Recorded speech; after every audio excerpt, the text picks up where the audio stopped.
नमस्कार दोस्तों, आज के हमारे इस वीडियो में हम आपके लिए निर्जला एकादशी की एक पावन कहानी लेकर आए हैं। एक समय की बात है, माहेश्मतीपुरी में वेदों को जानने वाला सुमंत नाम का एक ब्राह्मण अपनी पत्नी व पुत्र के साथ रहता था। उसकी पत्नी का नाम गुणवती था और पुत्र का नाम देव शर्मा था। एक दिन ज्येष्ठ मास में वह ब्राह्मण समाधि लगाने के लिए वन में गया। कुछ समय भगवान का ध्यान कर वह ब्राह्मण वहाँ एक सुंदर सरोवर का जल पीकर सरोवर के नजदीक के एक वृक्ष की छाया में सो गया। अब जो भी जीव जंतु सरोवर पर जल पीने के लिए आते, वो उस ब्राह्मण को देखकर डर जाते और वहाँ से भाग जाते। ज्येष्ठ माह की गर्मी को सहन न कर पाने से और प्यास से कुछ नन्हे जीव जंतु मृत्यु को प्राप्त हो गए। सूर्य देव के अस्त होने पर वो ब्राह्मण अपने घर को लौट गया, लेकिन अनजाने में हुआ वो पाप उसके साथ रह गया। कुछ समय बाद ब्राह्मण अस्वस्थ हो गया और मृत्यु को प्राप्त हुआ। उसकी पत्नी अपने पुत्र और घर का त्याग कर उसके साथ सती हो गई।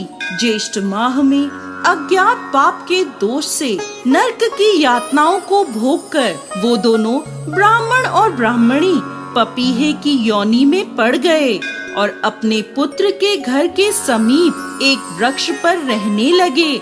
वहाँ रहते हुए पपीहा अपने पूर्व जन्म के कर्मों को याद कर जोर जोर से रोता। उसके पुत्र ने जब पपीहे के रोने की आवाज सुनी तो उसे वहाँ से भगाने लगा, लेकिन वो वहाँ से नहीं गया और रोता रहा। थक हार कर उसके पुत्र ने उस वृक्ष को आग लगा दी, जिससे पपीहे की योनि में पड़े ब्राह्मण और ब्राह्मणी के पंख जल गए और वो घायल अवस्था में पृथ्वी पर गिर पड़े। उस दिन देव शर्मा को ये ज्ञात हुआ कि वो पपीहे का जोड़ा और कोई नहीं, उसके माता पिता हैं। ये जानकर उसे बड़ी हैरानी हुई। वो ब्राह्मण पुत्र श्रेष्ठ ऋषियों के आश्रम पर पहुंचा और अपने माता पिता का सारा वृत्तांत सुना दिया और उनके उद्धार का उपाय पूछने लगा। तब ऋषियों ने उसे बताया, तुम्हारे पिता पर पूर्व जन्म का अज्ञात पाप है, उससे मुक्ति के लिए तुम्हें ज्येष्ठ मास की निर्जला एकादशी का व्रत करना होगा, जो सभी एकादशियों में सर्वोपरि है। इसके साथ तुम्हें जलपान की व्यवस्था करनी होगी। तब ब्राह्मण पुत्र ने अपने माता पिता के निमित्त निर्जला एकादशी का व्रत करा। निर्जन वन में जीव जंतुओं के लिए पानी की व्यवस्था करी।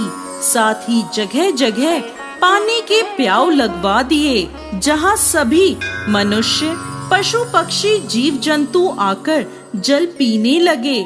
उसके इस पुण्य के प्रभाव से उसके माता पिता को पपीहे की योनि से छुटकारा मिल गया। वो अपने पुत्र को सुख समृद्धि और ऐश्वर्य का आशीर्वाद देकर वैकुंठ को चले गए।